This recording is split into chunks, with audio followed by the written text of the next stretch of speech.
Hello there, it's Mike with the Fish Tank Barn. I'd like to welcome you back to another video. We recently had some really cool visitors when Primetime Aquatics with Jason and Joanna came to visit the fish room. They were kind enough to film a highlight video, which drove a lot of new people to the channel. It's been a couple years since I filmed a full fish room tour all in one shot. So I wanted to update the channel veterans on where the fish room stood right now, and also wanted to introduce the fish barn to anyone who's new. So let's dive into the fish barn and take a look at all my fish and tanks.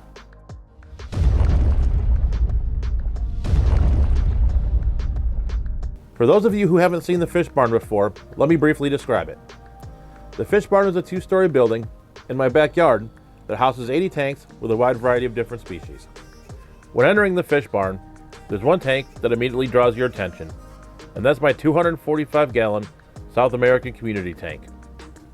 This tank is home to two separate species of geophagus, the Geophagus altifrons, as well as the Geophagus wine-milleri. You also find a pair of red-shouldered severums that I've had since 2019. Rounding out this tank, you'll find a couple Therichthys maculopinnis, which are related to firemouth cichlids, as well as an electric blue acara. I really enjoy watching this tank and checking on all these fish with their graceful movement. Sitting directly across from the South American tank is my 125-gallon African cichlid tank, which I have to say is one of the most action-packed tanks in my fish room. For the substrate, you'll find black sandblasting sand that I picked up from Menards, as well as the reef rock that you'll see throughout the fish room. You'll also find a DIY spray foam background that I've installed in quite a few tanks in the barn. This tank is a perfect example of how you can use overstocking to help curb aggression. I have found that there's very little aggression between the yellow labs and purple ACI that inhabit this tank. Along with the non-stop action, I really do enjoy the color contrast between the two fish, and this really makes this tank a favorite in my fish room. Right above the African cichlid tank, you'll come to the first of two 40-gallon breeders. This tank is home to one of the many Gadaeid species that you'll see throughout this video, the trout Gadaeid, or Iliodon furcidens. Native to Mexico, this is one of the few Gadaeid species that's not critically endangered in the wild, with the least concern rating on the IUCN list. The tank itself is very simple, with a sand substrate and Vallisneria. The trout Gadaeids are one of the more popular Gadaeid species in the hobby, with its beautiful trout-like coloration and yellow sheens. The next 40 breeder is one that you might think is kind of ugly, but has performed some pretty important tasks when it comes to breeding fish. In this tank, you'll find a group of Xiphophorus calmani, or brass swordtails, which are native to Lake Catemaco in Mexico. You'll also find a pretty decent group of lemon drop bristlenose plecos as well.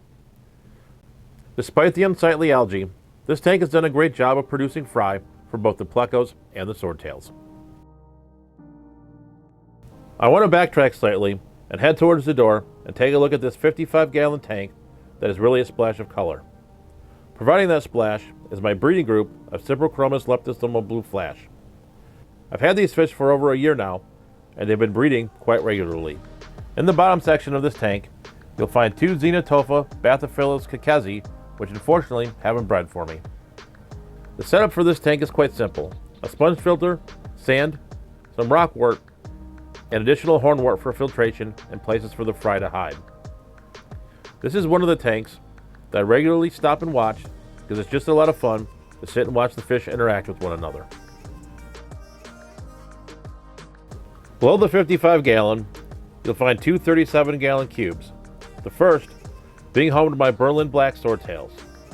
I purchased some very large adults at the Big Fish Deal back in 2020, right before the pandemic started.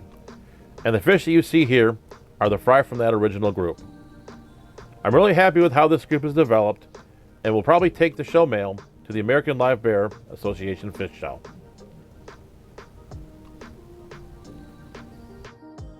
The second 37-gallon cube houses one of the rare fish in the fish room, the Xenotoca melanosoma, which I purchased last year at the ALA auction. This fish is found in Mexico, where it inhabits slow-moving lakes and streams. Thankfully, these fish have bred for me, and the fry have been growing out quite well. I'm looking forward to continue to grow this colony and at some point get some of these fish out to my fellow hobbyists. Let's head across the fish room and take a look at my 180-gallon tank with my Rampsachroma sea socks, or Malawi barracuda. Unfortunately, this tank has a hair algae problem that I've not completely addressed. I purchased these fish back in December and they've definitely put on some size. While the male is not completely colored up yet, all these fish have been doing quite well. When the warmer weather comes, I'll work on re-aquascaping this tank and seeing what I can do about the hair algae. Above the barracuda, you'll find two more 40 breeders. The first tank is home to another group of Cyprichromis leptosoma. These fish don't have a specific location, but I did purchase them from Primetime Aquatics back in 2021, and they bred quite nicely for me. In looking at the tank setup, you'll find this to be very similar to the Cyprichromis tank we looked at earlier with my Cyprichromis Blue Flash. The 40 breeder next door is home to one of the most fun fish in the fish room, my Neolamprologus similis. These shell dwellers are a lot of fun to watch as they interact with one another and are constantly rearranging their shells and aquascape. I would highly recommend that you make at least one tank in your fish room a shell dweller tank because they're just that much fun to watch. Continuing to the back corner of the fish room, you'll find another 40 breeder, which as you can see, is heavily planted with Pogostem and Stellatus octopus. Through the plant cover, you'll find a group of red swordtails, as well as a couple of giant Yucatan sailfin molly females. I'm hoping at some point we'll get some fry from the female mollies, since I'm really a fan of the sailfin mollies and really want to get this group going. Heading towards the front of the fish room, we come to this 150-gallon Lake Tanganyika community tank. There's a pretty interesting mix of fish in this tank. On the bottom level, you'll find the Lamprologus ornata pinus, some of which I just got recently at our local fish club auction. In the midwater, you'll find the Callichromis pellispurus flame rainbow, as well as some Paracyprichromis nigripinus. Like a lot of the Lake Tanganyika tanks you find in the fish room, this tank has quite a bit of personality. We come to another group of 240 breeders, with the first being home to another tank that features both swordtails and mollies. The swordtails are the Xiphophorus maiae, which I really enjoy, but unfortunately, I've not yet seen any fry from them. You'll also find a few platinum sailfin mollies, a couple of Coriodois rebauti, and also a bristlenose pleco. This is another tank that I'm really looking forward to doing some aquascaping work on in the spring and summer months. The second 40 breeder is home to a large group of Rheotopus swordtails that I got from my friend Scott when I toured his fish room last summer. As you can see, this tank is quite cloudy, but the swordtails have been really prolific and produce quite a few fry. Like the tank above, this is another tank that will be rescaped in the near future. The next 125-gallon tank is home to the first of my two groups of Tropheus, this being the Tropheus malorio red morai.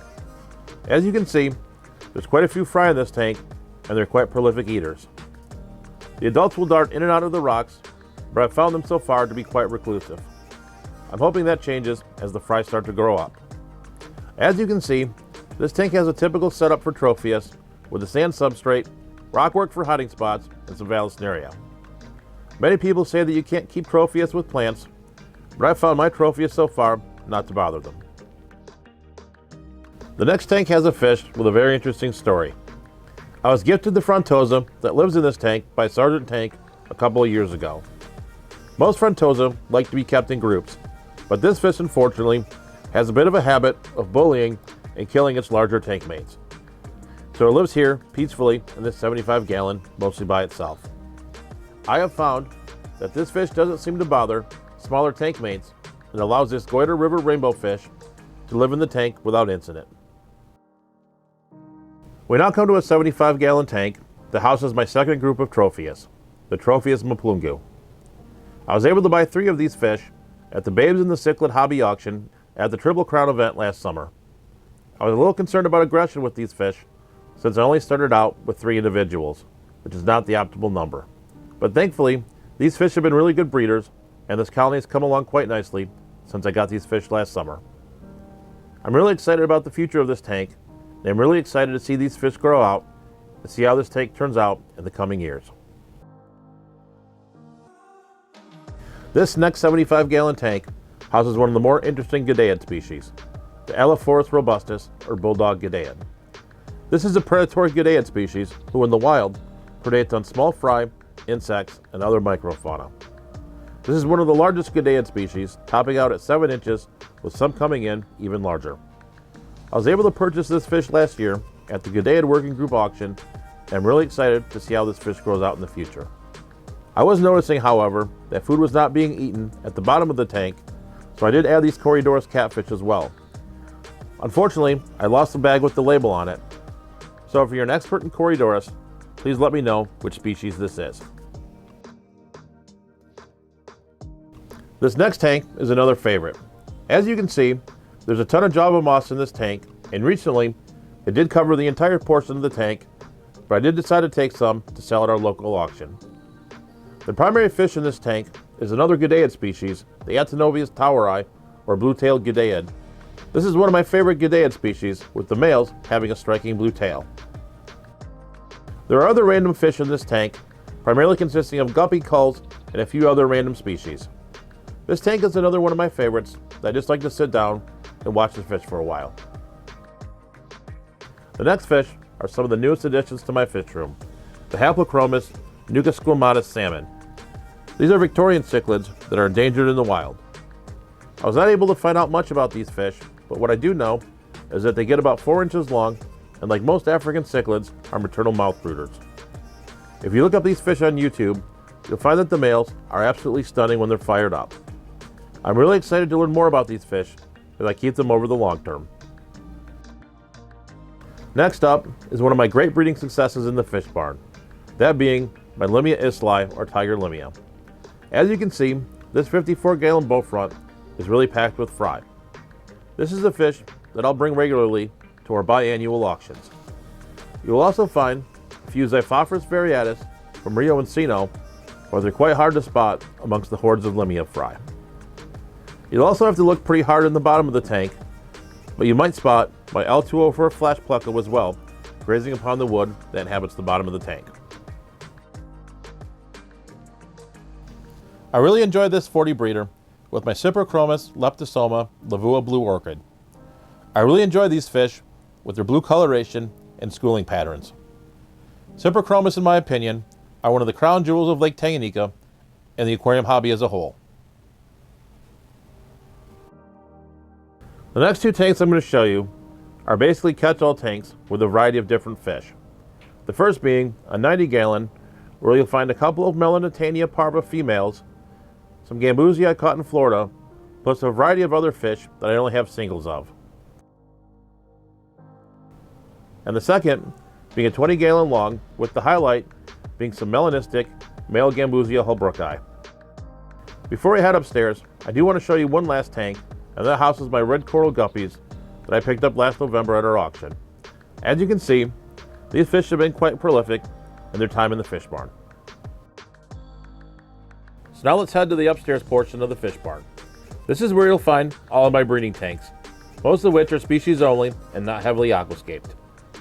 When you reach the top of the stairs, you'll come to a large rack of 20-gallon high tanks, with the first being home to one of my many wild-type platy species, the Xiphophorus evelene, or Puebla platy. In the wild, you can find this fish on Mexico's Atlantic slope in the state of Puebla. While this species was slow to get breeding for me, they've started to produce fry for me in the past few months. One thing I really do enjoy about this fish are their splotched markings. The next tank we come to is home to my Alfaro cultratus, or knife live bear. I really find this to be a cool looking fish with its unique appearance and body shape. I've had this species for about 18 months, having added some additional fish after the Triple Crown last summer. Unfortunately, I've yet to see some fry from these fish, but I do know they are pretty rabid fry eaters. In the coming weeks, I'll have to work on adding some additional cover to provide some fry protection. The Girardus metallicus, or metallic live bear, is another fish that I've had for a couple years here in the fish room. They've bred quite readily for me, and I really do enjoy the yellow coloration on these fish. So let's head up to another wild-type platy species, the Xiphophorus variatus from Rio Huxtatilla. This has been a fish that I've had difficulty in producing fry from, but I really do enjoy the colors on the male, especially the yellowish-orange sheen on the tail. As we move onwards, you'll find a small group of Heterandria formosa, or the least killifish. I've had these fish for quite a while. Unfortunately, they don't breed very well for me unless I keep them outside in summer tubs. This is the smallest live bear in the world, and this fish is beautiful despite its small size. The next fish is one that's extinct in the wild, and that's the Xiphophorus cuchianus. It was native to a very small section of the San Juan River system in Mexico, which unfortunately was lost due to water extraction and pollution. Initially, I was able to breed these fish, but the breeding has slowed over the past year or so I'll have to scour Aquabid to see if I can find the seller that I originally purchased these fish from and see if I can increase the size of this colony. The next fish is a recent addition, having been purchased at last Thursday's club meeting where Jason Adams from Primetime Aquatics was the speaker. I'm a sucker for shell dwellers and wanted to take my hand at these Neolamprologus ocellatus gold. These fish are a little bit more challenging to breed than their Similis and multifasciatus cousins, since the parents will predate on the fry, but I'm looking forward to the challenge. Since I do want to breed these fish, I'll be looking at getting some PVC hides so that I can easily remove the babies from the PVC shells once they spawn. I'll keep you updated on my progress with these fish as they grow up and start to spawn. Up next are my black bar antlers, which are one of 4 antler variants that I have here in the barn. I really do enjoy the colors on the males, and this colony has been one of my more successful breeding projects here in the fish barn. Next up is another recent addition, the wrestling half-beak. I purchased these a couple of months ago from Dan's Fish, and they've settled in quite nicely. While I haven't seen fry from these fish yet, I'm really happy with how these fish have settled in and how they're doing. Moving onwards now, we come to my lime green antlers. I really do seem to have good luck with breeding antlers here in the fish barn, and these are no exception. You will also find in this tank some yellow Neocaridina shrimp that I purchased from Lucas Bretz at Aquashella in 2021. Heading to the bottom part of the rack now, we come to my first tank with my Northern Mountain Swordtails, or Xiphophorus desahua coyote. I really do enjoy the plaid patterns on this wild type swordtail, and while I have a small group of these fish, I've really not had a lot of success in breeding them. This is a fish that I might have to look into pulling the pregnant females to avoid fry predation. The tank next door has a group of Cumana endlers that I got from Sergeant Tank a couple of years ago. These fish are of Adrian HD lineage, but I'm not sure of which year or location they're from. I really do enjoy looking at the males of these fish with their bright coloration. This next fish is a pretty interesting Gambusia species, the Gambusia clarkopsia. This fish is endangered in the wild, only being found in the small San Felipe Creek in Texas. While kind of a drab fish, I really do enjoy some of the sheens that this fish puts out. We now come to the last group of endlers that we see here in my fish room, and those are the stack endlers. I was able to find these fish at a local auction where the seller was only selling a couple of females and a small group of fry. I was able to bid on these fish and purchase them for $10, which is a steal if you know what these fish retail for. And like I said earlier, the endlers seem to do well in my fish barn, and these are no exception. Also inhabiting this tank, you'll find a pretty large group of cherry shrimp as well. This is a fish that I will say is the rarest fish in my fish barn, and that's the Xiphophorus andersi, or spike-tailed platy. This species was described in 1980 and only seems to occur locally in its habitat. I was able to find these fish at the American Live Bear Convention portion of the Triple Crown last year, and I'm pretty excited to get them. They have bred for me somewhat, which is something I'm pretty excited about, but the adults seem to like hanging out in the back of the tank, so I apologize if the footage of these fish isn't the best. We now come to one of my favorite Goodeids in the hobby, and that's the Crocodile audax, or Black Prince Goodeid. I really enjoy the stark contrast between the silver body and black finnage on the males, but for whatever reason, I really do struggle with breeding Crocodile species, and this fish is no exception. I'll be on the lookout for some additional fish for this colony, and we'll be looking to add some additional broodstock here in the coming months. The last tank I want to cover on this rack is home to my Capolictes pardalis. As you can see, this Goodeid has been pretty prolific for me. And if I were to give some recommendations on which G'daean to start with, this would be the fish. These fish are hardy and are easy to breed. And if you look in the right circles, they're also pretty easy to find. This is another G'daean species where I really do enjoy the patterns on the fish. So let's head over now to the two 29-gallon rack systems that I built at the beginning of this year. The first tank on this rack is home to my Alda Nixes Tamazule. These are a pretty interesting G'daean species, as they are more of a riverine fish and like to hang out at the bottom of the water column, darting in and out of the rockwork. I really just enjoy sitting and watching these fish interact. Next up is a tank with one of my favorite Limia species, and that is the Limia melanogaster.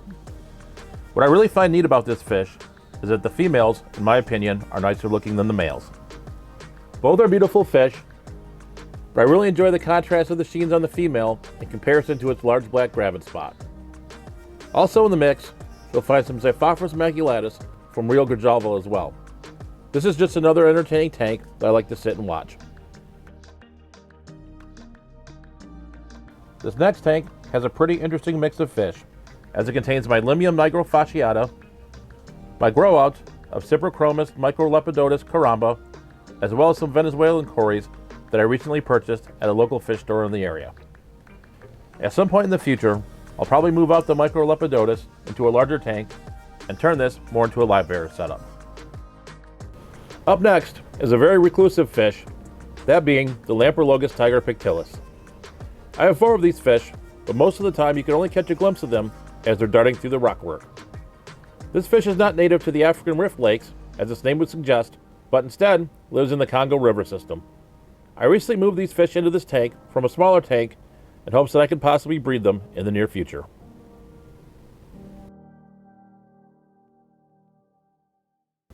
Moving over to the next tank, we have the Telmatochromis temporalis shell, which is a pretty cool shell dweller. I purchased these fish about a year ago at the Grand Valley Aquarium Club auction, and they've done quite well, having spawned for me multiple times. As with all shell dwellers, these fish are really fun to watch as they interact with their environment. We're now into one of my favorite G'daean species, and that's the Xenotoca variata, or jeweled G'daean. I really do enjoy the jeweled scaled on this fish, as they almost look like a swimming disco ball. I've had these fish for quite a while, and while they've spawned for me quite a bit in the beginning, they've stopped breeding once they've gotten older. Thankfully, at our last auction, I was able to pick up a couple smaller juvenile fish, and hopefully will spur some new spawning in this tank. The next fish is a fish that's very special to me, and this is the original Xenotoca eiseni from Nayarit in Mexico. This was the first G'daean species that was collected by Robert Rushmiller in 1955 and distributed out into the hobby. I feel very honored to have this fish, and I'm really looking forward to getting this heirloom fish breeding and maybe getting it out someday to some of my other fellow hobbyists. These leopard G'daeans, or Xenotania resolani, are a rather rare fish to find. I was able to pick these up a few years ago in Grand Rapids, Michigan, and this is another fish that I'm really thankful to have. This fish is another Mexican native being found in the Rio Purification and its tributaries in the states of Jalisco and Colima. As its name describes, I really do enjoy the leopard patterns on this fish. Next up, we're going to look at another long-standing G'daean here in the fish room, and that's the Capolictes encaustus. I really do enjoy the body shape of this fish as well as its markings. Like some of the G'daeans that we spoke of earlier, I'm going to be looking for some additional brood stock in order to bolster the breeding colony for these fish. The next fish we come to is another pretty rare G'daean, and that's the Iliodon whitey. I was able to pick this fish up at the Chicago Live Bearer Society Rare Fish Auction. These fish came in from Europe and even have a certificate of authenticity, which I think is pretty cool. I've unfortunately not been able to breed these fish, but hopefully I'll see some fry here in the near future. These next fish are a real success story in the fish barn, and these are the Xiphophorus monocolus. This is a very rare swordtail species that I was able to find at the Triple Crown Convention last year. As you can see in the video, there's quite a few fry in the tank. Unfortunately, the male does not make an appearance, but you'll find that he has a very slender, minnow-like body shape. Breeding this extremely rare fish is something that I'm really proud of. In the 20-gallon above the monocolus tank, you'll find another fish that I purchased at the Triple Crown last year, and that is the Limia tridens. I purchased these fish as fry from wild fish tanks in the vendor room, and this group has grown up quite nicely. I'm looking forward to getting fry very soon. Moving next door to that tank, you'll find my Lamprologus compressiceps redfin that I recently purchased at our local club auction.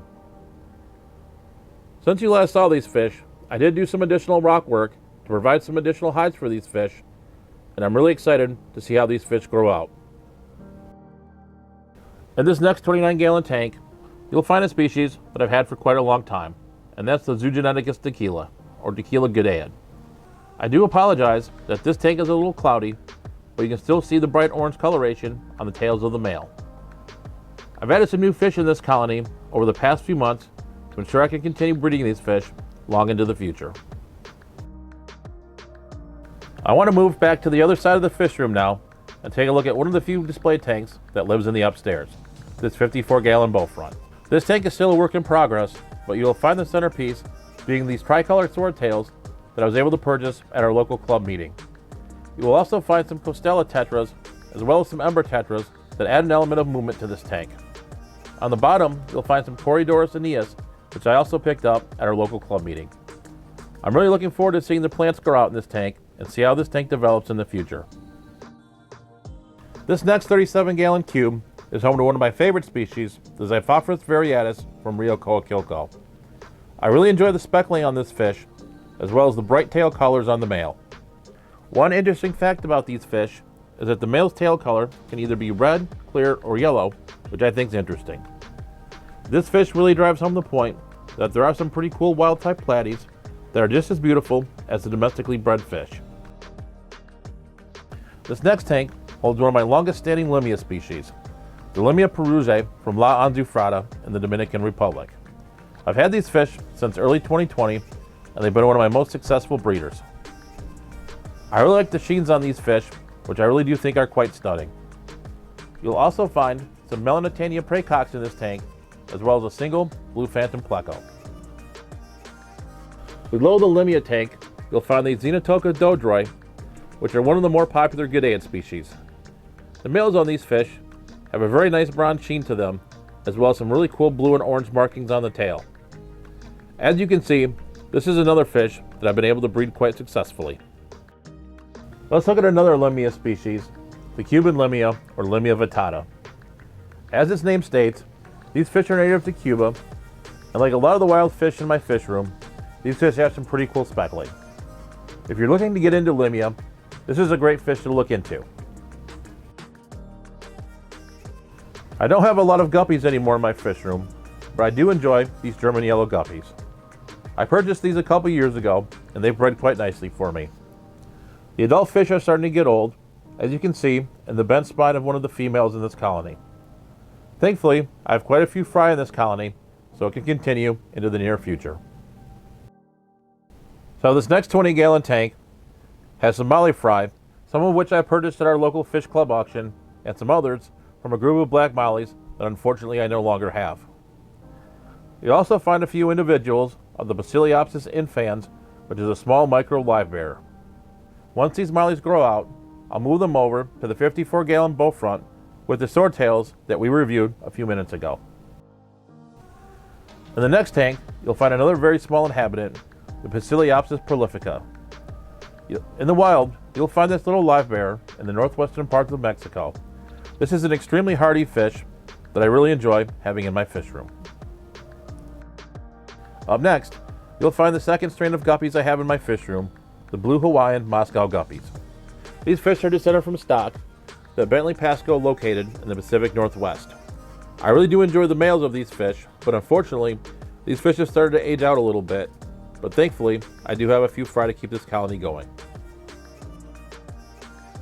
This next fish was another recent auction pickup, and these are the Gerardnichthyes multiradiatus.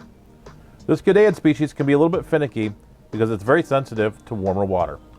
It's been recommended to not let these fish get above 70 degrees or they'll start to fall apart. An interesting fact about this fish is that it was found underneath the ice on a collecting trip in Mexico. I'm really looking forward to the challenge presented by these fish and really look forward to trying to breed them. Up next is my group of Ameca splendens. I've had this group in my fish room since 2019, and as you can see, they've done quite well for me. This is one of the older collections of Gadaeids in the aquarium hobby, having been collected by Robert Rushmiller back in 1966. I consider this another heirloom fish that I'm really happy to be able to pass on to some of my other fellow hobbyists. The next tank I want to look at is a 20-gallon tank that's home to two separate species. The first being the Vienna guppies that I got from Jimmy when we moved back to Seattle from Ohio. I did have some challenges with getting females for these fish, but the breeding of these fish has improved greatly. I also have some black platies in this tank that I also picked up at a local club meeting. We now come to our last tank in the fish barn, and that's home to my Xiphophorus milleri. I got these fish from two separate sources, one being from Aquabid and the other being from Dan's Fish. This is a species that's done quite well in the barn, and if you were to pull away the hornwort, you'd find numerous small fry hiding about. I'm really happy with how these fish have progressed.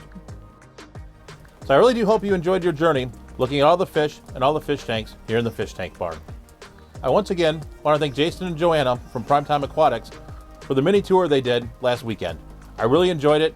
It was really nice to see someone do your fish room from a different perspective. So if you're new, I definitely hope you enjoyed taking a look at all the fish and all the fish tanks. If you're a grizzled fish tank barn veteran, I hope you found something new and interesting that inspired you to get a different fish. So with that being said, stay safe, stay fishy, and I'll catch you on the next video.